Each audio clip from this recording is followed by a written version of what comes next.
So, welcome. My name is Shuan Butcher, and I'm involved with Heritage Frederick. And during this holiday season, we have the opportunity and pleasure to talk about holidays in Frederick as well as around the world. And so, I'm thrilled to have my next conversation. I'm chatting with Dr. Alexandra Heberger. She's the Associate Professor of German Language at the University of Manitoba. And I will just say her mom, Ursula, has been the point of contact for the Frederick Sister Cities Association, which I've previously been involved in as well. And many of us in Frederick, know that we have a long-standing relationship with Schifferstadt and officially with our Sister Cities program, but even just in the early foundings of Frederick and our early German culture and heritage and traditions here in Frederick. So I'm thrilled to have you. Can I call you Alexandria? Is that okay? For sure. Wonderful. Thank you so much. So first, I just thought maybe it'd be great to talk a little bit about you, and more than the brief introduction I gave you. But I know that you've been to Frederick before, and you can talk about maybe your connection with the Sister Cities Association, because I know your mom has been a part of that for quite a while. Yeah, for sure. So I'm actually from Schifferstadt. So I grew up there until I went to university.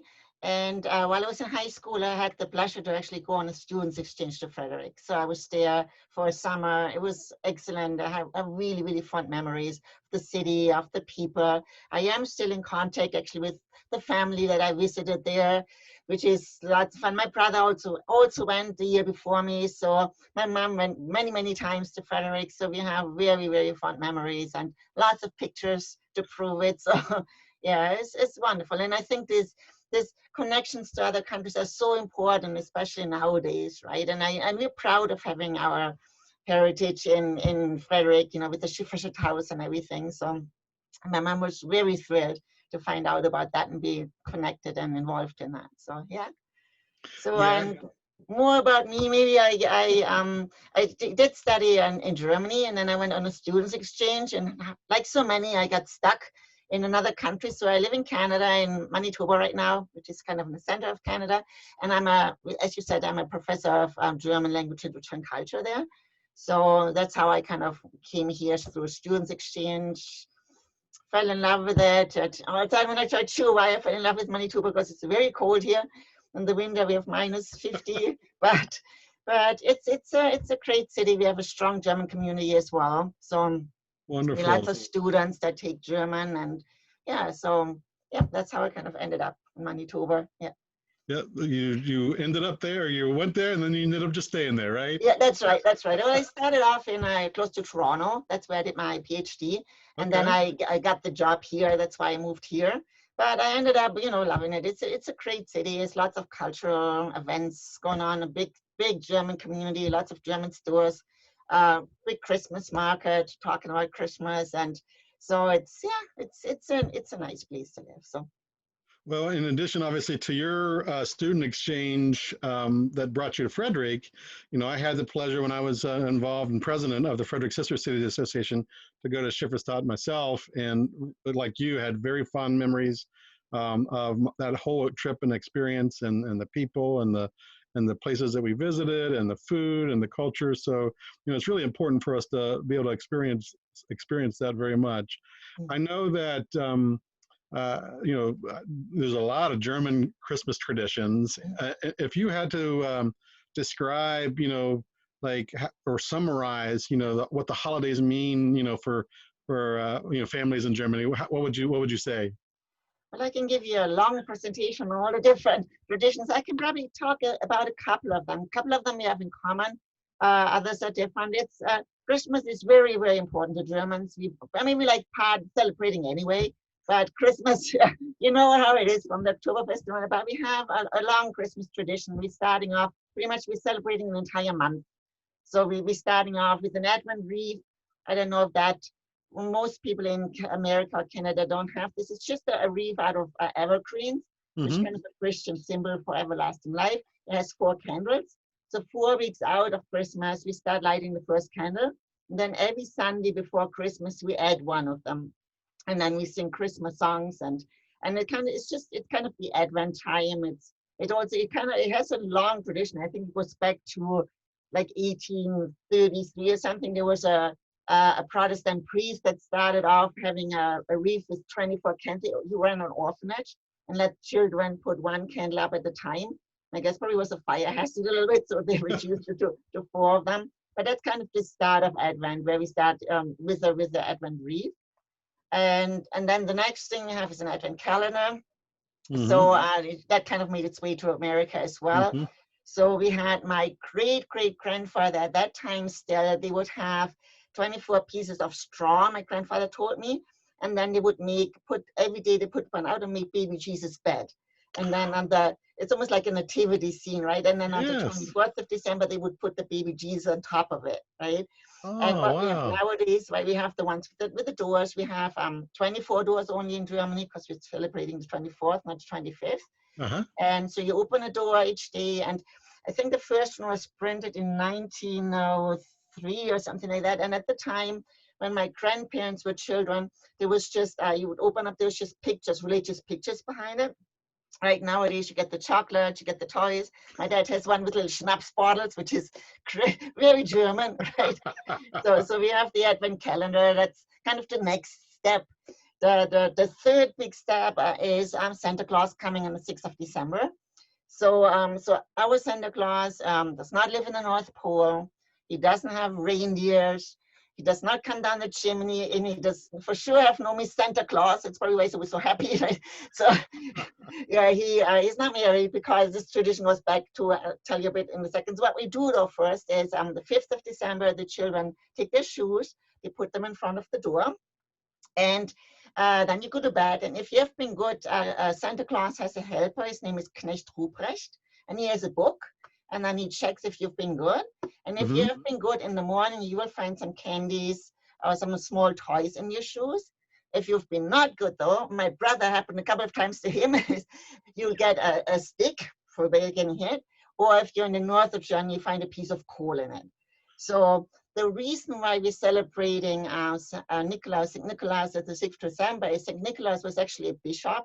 He lived in the 4th century in Asia.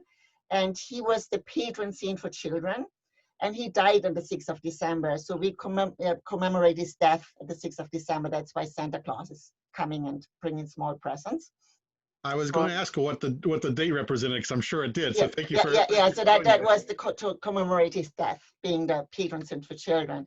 So another thing that's huge in Germany that kind of made its way to America as well, or to Canada, is Christmas markets. So, I mean, I don't know if you've been in Schifferstadt around Christmas time. Even small towns like Schifferstadt have a Christmas market. So you're outside, not in Canada, way too cold, but in Germany, you have those booths outside. You can buy crafts, you can buy Christmas decorations, you can buy toys, and it's all about the food. There's lots of food.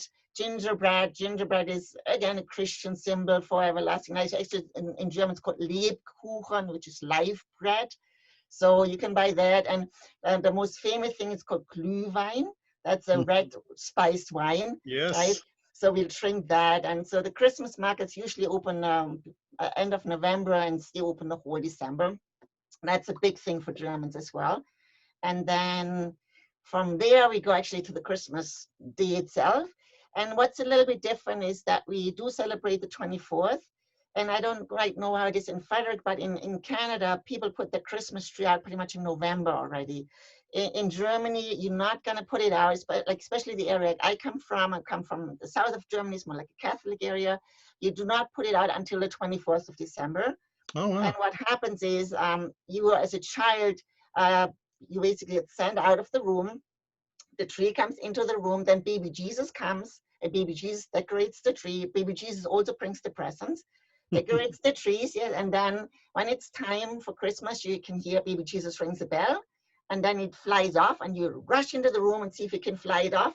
But never happened. I was tried very hard, but it's always a little bit faster than us. And then you open your presents, and usually in the area where I come from, in the evening you have a smaller meal, like you have some fish or even some Wiener sausages or whatnot. Not with my mom though. My mom loves cooking, so we have like a 10 course dinner. Full But spread, right? exactly, the full spread. But in general, we have 2 holidays after Christmas, so the 25th and the 26th. No Boxing Days, everything's closed, and that's when the family comes and visits, like the bigger family, and that's when you have big meals for those two days. And then for Christmas itself, you get your presents in the evening. You said we have lots of different Christmas songs. A lot of them made their way, Silent Night or Christmas Tree. There's tons of them that made their way to the States as well. We sing Christmas songs, hang out with the family. So it's really, really nice. And then kind of the last thing to round it up is, and then my speech is done, is the 6th of January, we have the 3 Kings coming. Mm-hmm. And so the 3 Kings in my area would be, there's 3 children and they dress up as the 3 Kings and they go from house to house and they have charcoal and they put a C, an M and a B plus on the door frame. And a lot of people think it's for their names because their names are Caspar, Melchior and Balthasar. But what it actually represents, it's Latin for Christus Mansionem Benedict, which means Christ blessed his house. So they're basically blessing your house for the year, right? And so they go from house to house, write this there, blessing your house for the upcoming year. And this is also the day we take the Christmas tree down. So this is kind of the short version of tradition. Most people are still following in Germany, especially in the south of Germany. This is kind of how we celebrate it. Yeah. So the Christmas tree, as you mentioned, is probably only up for about a week to 2 weeks versus longer and typically in the US, for example. That's right. And a lot of Germans still like a real tree. And a lot of Germans still like real candles, which is a fire hazard. And as every year reports, Christmas trees burning down, right? But a lot of Germans still like the real candles as well. Yeah. And how's a traditional Christmas tree decorated? So in my grandparents' time, my grandparents would use apples and nuts, kind of like from the Bible, and especially after the war. But we have a lot of wooden toys, like wooden little ornaments on it. Like my mom has a collection, and we have ornaments. My great grandparents, even some of them are. Yeah, so they kind of make their way through the generations, and everybody collects a couple more. And then, so it's a lot of wooden ornaments, some glass ornaments, some of those glass bowls, right? We have the candles. And then my mom, when we were small, would hide some chocolates here and there, right? So we would have a little bit of chocolate on there as well to find. And then we have those, how do you call those? They're like the little sticks and you light them up and they sparkle. Yes. So those sparklers they would put on when you come into the room, right? And so it all sparkles when you come in. And so, yeah, but it's really colorful. So it's not a designer tree with, one color and fancy schmancy, right? But most of them are very, very colorful and they still have wooden apples on there. Yeah, so, and then they have those tinsel all over it. Yeah, a lot of families use the tinsel still as well. Yeah. And I know you somewhat alluded to this, but are there additional decorations besides the Christmas tree that families, in terms of prepping? Oh, like, yeah, there's, I mean, everybody has a nativity scene, right, out of wood. So most families have that. Most families have something called a Christmas pyramid. And I don't know if you've ever seen that. It's I should have bring your party to show you. It's basically, it's a wooden structure, and it has candles on the side. And then you have the nativity scene. Usually it has different levels. So the first level would be Mary and Joseph. Then there would be the angel. And then it has a propeller out of wood. And then you light the candles, right? And then it spins from the hot air, right? So we have the Christmas pyramid. So most families have those. And then we have something is called ein Räuchermännchen. It's a smoker. So there is it's a little person, and you put an incense inside, and they have an open mouth. See, I should have brought you. I have to go upstairs. Could have done a show and tell, right? Yeah, I'm going to show and tell exactly. But most people have those too. So they're little smokers. You put a little incense cone inside. You light it up, and it looks like the person is smoking. And it's like it smells like fur or Christmas smell, they call it. So we have the smokers. We have the Christmas pyramid. We have the nativity scene. We have the wreath. We have lots of wooden angels. My mom has a whole collection of angels. And Germans love wooden decorations. So we have lots of wooden decorations all over the house. Yeah. they go crazy. They go, you should see my house right now to here. I've brought all of this to Canada. So Of course, of course. That's what you're supposed to do, yeah, right? yeah, yeah. And I know we talked a little bit about food, and you know, my wife and I love getting gingerbread at this time of year as well. What is, you know, when you talked about some of the bigger meals when the extended family come in, what are some of the traditional courses or main courses or main entrees that might be presented or shared at the dinner table with family? I don't think we have like Canada. They have like the goose or something like that. We don't have that in Germany really. I think it kind of depends on the families. Mm, So yeah, we have. I mean, you have your salad and your soups, but the main course there is not one traditional Christmas course. So it just kind of really depends on the family. My mom loves cooking, so we always have a lot of food. And she always tries different things. But there was not even for my grandparents. I mean, probably after the war it was more like the beef and the chicken and whatnot. But there's not one traditional meal like other cultures that we cook on Christmas. Yeah, it just really okay. depends on the families. Yeah, Yeah, at yeah. least, you know, at least for my family, it's either typically a turkey or a A ham, you know, turkey. That's every right. year. So, Yeah, so that's right. That's right. there, Yeah, and that yeah. could be, you know, obviously sometimes there are family traditions and not just cultural, you know, cultural traditions. Mm. And what about, you know, I know the German version of Silent Night's beautiful. I love that rendition. So, is that a big? I think you mentioned that was a big song that in terms Yeah. of Christmas carols and singing. There's lots of well, we don't have carolers that walk around, we don't have that, but in the family, like on Christmas Eve we always play Christmas music, we sing Christmas music lots of times to like in our family my brother would read a Christmas story, you know. So and we have the oh Christmas tree. We have lots and lots and lots of Mm-hmm. German Christmas songs, beautiful songs, and then a lot of people also then after their dinner. My family didn't really do this, but a lot of the families go to church, and they have at 12 o'clock they have a Christmas celebration at church. So they Mm-hmm. light the candles and they sing all the Christmas songs.